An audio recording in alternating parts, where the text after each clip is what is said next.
And welcome back. We want you to pay attention to this very next segment. Fraud is an unlawful gain of depriving victims of a legal right. Now, the most recent controversial fraud involved parents facing federal racketeering charges in a college admissions scandal. Today, we're discussing the various types of fraud, and here to help us understand the consequences of lying or omitting on information, whether it's a job application or more, is attorney and host of today's verdict, David Lesch. And David, good to have you. Nice to see you, Darren. Fraud has been all over the news lately. It's not just been the college scandal. It's been issues about Jussie Smollett, Michael Avenatti yesterday. That does involve fraud as well, because it involves whether or not he took some of his clients' monies and used it for his own personal gain. And I want to talk to you a little bit about, let's talk about Smollett for a second and maybe your thoughts on it, okay? Because I know you've had some opinions on it. I've read about some of the things on it.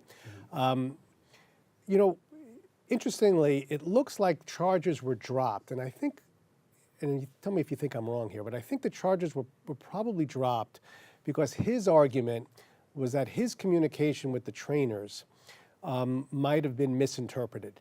In other words, he might have said something to the effect of, you know, I'm not loving it on the show so much, I'm not really getting the respect, and that might have translated into like, I wish they may have done more for me. They may have taken it the wrong way.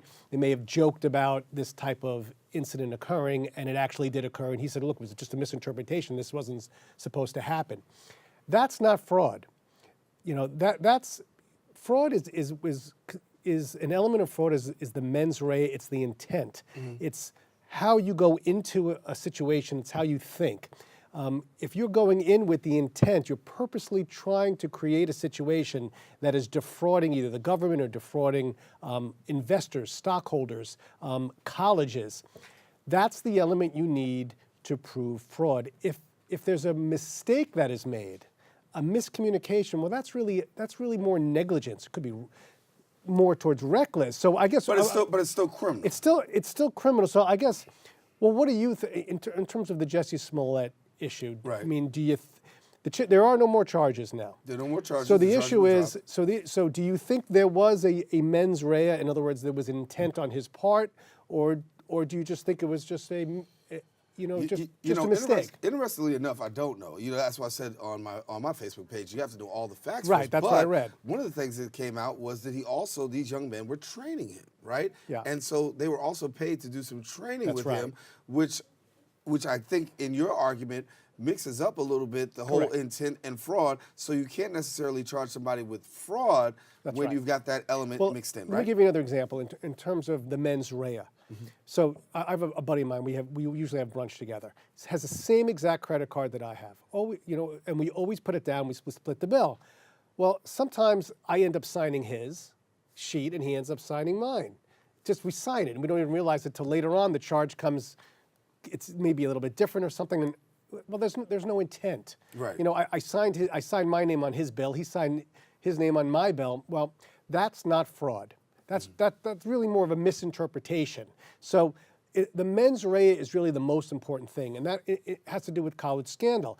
If, you know, Lori Loughlin or any of the parents are saying, well, they didn't realize or they didn't understand the consequences. They just thought that, well, this is what's usually done. It's not fraud. Everybody, you know, they talk to college counselors. They make it seem like their children are better athletes than they really are. Everybody does that in life. Everybody tries to puff themselves up. Well, that would be a defense.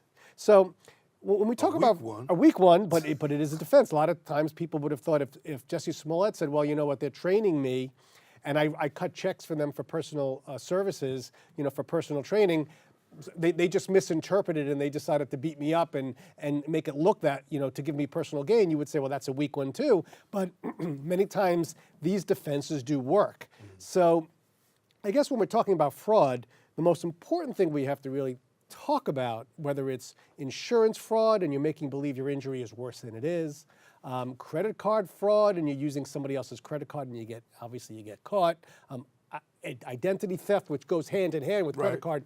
It's all about the intent. Now, talk about consequences. We got to get to consequences. Well, consequences. Look, you know, there's criminal consequences, and there's civil consequences.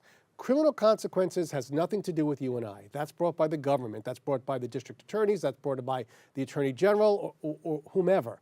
And that is always beyond a reasonable doubt. Right? And that's the level that you have to prove that somebody had the mens rea of the intent to commit fraud. Securities fraud, Avenatti. With Lori Loughlin in the scandal, it would be the IRS, to defraud the IRS and to show that she was really taking off charitable deductions that she knew really weren't charity deductions. They were really to get her child into school. So that's beyond a reasonable doubt. But let's say you and I, want to sue, I don't know, Enron because of fraud that was going on in the company. Well, that wouldn't be by beyond a reasonable doubt. That could be by clear and convincing evidence, by a preponderance. These are different elements that you have to prove, different thresholds, where you'd have to prove this high to get beyond a reasonable doubt, to get somebody convicted, to make a felony, Avenatti, let's say, or Smollett could be a felony or a misdemeanor.